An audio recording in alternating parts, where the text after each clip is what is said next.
What's going on YouTube? This is Test here. I'm bringing you a Wi-Fi battle panel on lovely Thursday morning, and today we're going up against Azkaban1, who is a recent follower of mine. I believe we had this battle last week, and I told him I would upload since it was a fantastic battle. Some mind games in this battle happened. So yeah, let's review the teams real quick. I am running a Mega Charizard X team. I have Rotom Wash, Charizard X, Latias, Bisharp, Clefable, and Conkeldurr. My opponent is bringing Landorus, Thorn, Suicune, Zapdos, Conkeldurr, and Gyarados. Now, right off the bat here, my team, I'm going to say that my team is a little bit different now compared to when this battle took place. I did replace a few members, or one member rather, and a moveset, but nonetheless, the team functions pretty well, I do have to say.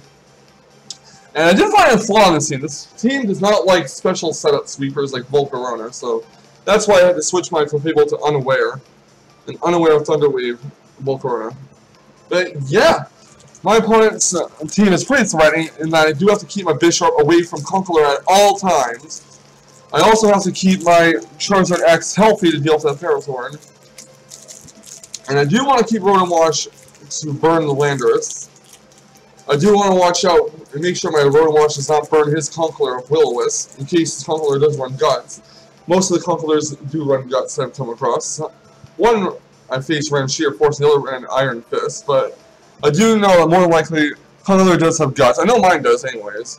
So yeah, with that in mind, let's get right to the battle, shall we?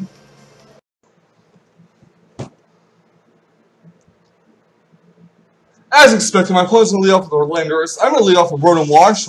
Wash gained the Rotom Wash. This is my defensive, bold nature Rotom Wash. I'm not running a Scarf one on this team. Anyways, he's going to go for a U-turn figure, and I'm going to go for a Hydro Pump, and he is going to switch into a Ferrothorn. I was actually worried that he was switching to Suicune, predicting the Hydro Pump, but I do manage to hit the Hydro Pump on Ferrothorn, which does about, I want to say, 15% non-existent damage. I'm going to go right for the Volt Switch to switch out. There's no reason to stay in. I mean, Ferrothorn's going to clock Rotom Wash hard with Power Whip. If it doesn't KO it, it will do severe damage. Going to go right into my Conkeldurr. He does have the Stealth Rock slow. He knew I was going to switch. That's a given, obviously. I'm going to go for a knockoff, predicting a switch into Zapdos. He does not switch out, unfortunately. So I do get hurt by the Rocky Helmet. I do not get its Rocky Helmet off, though. So there's that, at least. He goes to the Leech Seed, going to seed away my health. Combined with the Iron Bar's damage, that's going to take a real hit on Conkeldurr. I'm going to go right to my Latias, though, which is going to take some Stealth Rock damage. I'm going to use it to get my Defog up. He's going to withdraw his Ferrothorn and go into Conkeldurr as I do go for Defog. That was rather risky on his part. Not sure why I switched into Conkeldurr on a Latias. However, I am going to go for Psyshock, and because I'm not fully invested in special attack, this Psyshock is not going to kill, unfortunately, which means Latias is going to take an Ice Punch right to the face and faint, unfortunately. But that's fine. I got the Rocks off. That's the Rocks off of my side of the field, so that's all good. So now my Charizard can come in safely. I'm going to go right for the Mega Evolution right off the bat and hit a Dragon Claw, making this Conkeldurr faint, taking that Conkeldurr out, which is actually the biggest threat to my Bisharp on this team. So Conkeldurr is now down for the count, and he's going to switch into Suicune, Nastycoon V2, the Suicune.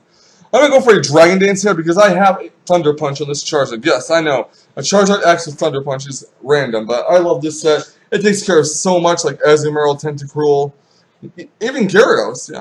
I'm going to go right for the Thunder Punch, and I bet that stunned him. He was not expecting that. It does well over 75%, however, he does get healed with the Citrus Berry. He's going to go for a Scald again. And I should have started him switch on into Landorus. I should have saw that switch coming, but I do go for another Thunder Punch. And yeah, the Landorus has switch, which unfortunately neutralizes the attack boost I got from Dragon Dance. So yeah.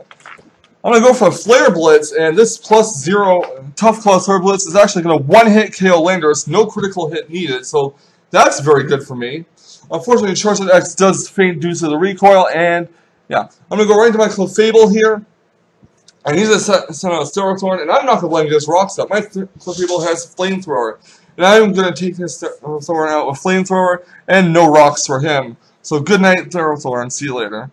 He's going to go into his Gyarados here. Now, I don't know why I kept Clefable in, but I am going to go for the Moonblast. I think I do go for Moonblast, or do I go for Stealth Rocks? I do go for Stealth Rocks in case he switches in Zapdos. So, Stealth Rocks around his feet. He's going to go for the Mega Evolution. Probably going to try to take out Clefable. However, I am banking on Clefable surviving. He gets a Mold Breaker up. Doesn't really matter. Waterfall. And I'm praying that he does not flinch me. Please don't flinch me. He does not flinch me. And the Moonblast will hit Gyarados and do a buttload of damage. So Clefable gets healed with leftovers again. He's going to finish off with Clefable with a Waterfall. And that's a good game to Clefable. So Clefable is down.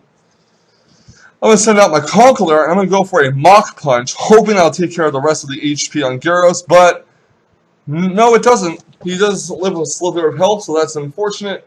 Goodbye, Conkeldurr. I'm not going to send Rotom Wash in there because I do know that Mold Breaker Mega Gyarados do carry Earthquake, and that'd be very risky, so I'm going to hope I give him a Sucker Punch. He does see right through that, goes for a Dragon Dance. This will actually happen for 1 or 2 more turns. Keep going for a Sucker Punch, he goes for a Dragon Dance. And he's just trying to wait for the perfect opportunity to predict his Dragon Dance and go for an attacking move so he can just spring a Waterfall on me. But I am not going to let up. I know that I'm not going to make the same mistake as I made in the earlier battle, so I do go for the Sucker Punch a 4th time, and it finally hits and knocks out the Gyarados. So Gyarados is down. And just send out a Zapdos, which is going to take some Stealth Rocks damage. Him using Defog here would be very risky, considering I do have Defiant on this Bisharp, but I'm not going to keep Bisharp in there. I'm going to switch into Wash Game in case he goes for a Heat Wave. He does go for the Heat Wave as predicted. It's not going to do much to Rotom because it is resisted. He does take some Life Orb damage, so this is a Life Orb Zapdos. So now I'm not even sure if that's Defog. You typically see Defog on leftovers Zapdos. So I do go for the Will-O-Wisp to get some residual damage. I mean, residual damage does help. Didn't want to risk a Hydro Miss. Right now, I think Hydro Miss has a little bit more accuracy than Will-O-Wisp, but still. He does go for a Volt Switch. It does finish off my Rotom Wash. Unfortunately, he is going to go right into Nastycoon V2, the Suicune, which is going to come out and actually take some Stealth Rocks damage at last. Unfortunately, there is no item on his Suicune. He exerts his pressure, blah, blah, blah, and I go into Checkmate the Bisharp, and I am going to hit him with a Knockoff, which is not going to KO Suicune. No, it does actually. Or does it? No, it doesn't KO Suicune, so that was a big mistake on my part. Anyways, I do go for a Sucker Punch. He does not. He goes for a Tailwind again. He goes for a Scald, because he did out-predict me that time. I do go for a second Knockoff. Fortunately, I do not get burned, because if I got burned, that would have been GG pretty much. So Bisharp does take some damage from the Life Orb. He does send out a Zapdos, and he basically exerts his pressure, yada yada. I do go for a Sucker Punch, and it does finish off Zapdos. At this point in the battle, he was very lenient and decided not to stall me out with pressure. But yeah, that was pretty much a great match. So yeah, that battle was pretty intense. I had to play some mind games with the whole Gyarados D-dancing while I had Sucker Punch ready. And it was really nerve-wracking because if I made one mistake, that would have been the end of the match. Gyarados would have wiped the floor of Bisharp. Fortunately, that mistake against Suicune did not cost me. I really wouldn't call it a mistake, rather over-prediction. But yeah. I hope you guys enjoyed this Wi-Fi bell. This is iTestMonster, and I'm going to sign out for now. I'll bring another Wi-Fi bell tomorrow. So, see you later and have a fantastic day. Bye.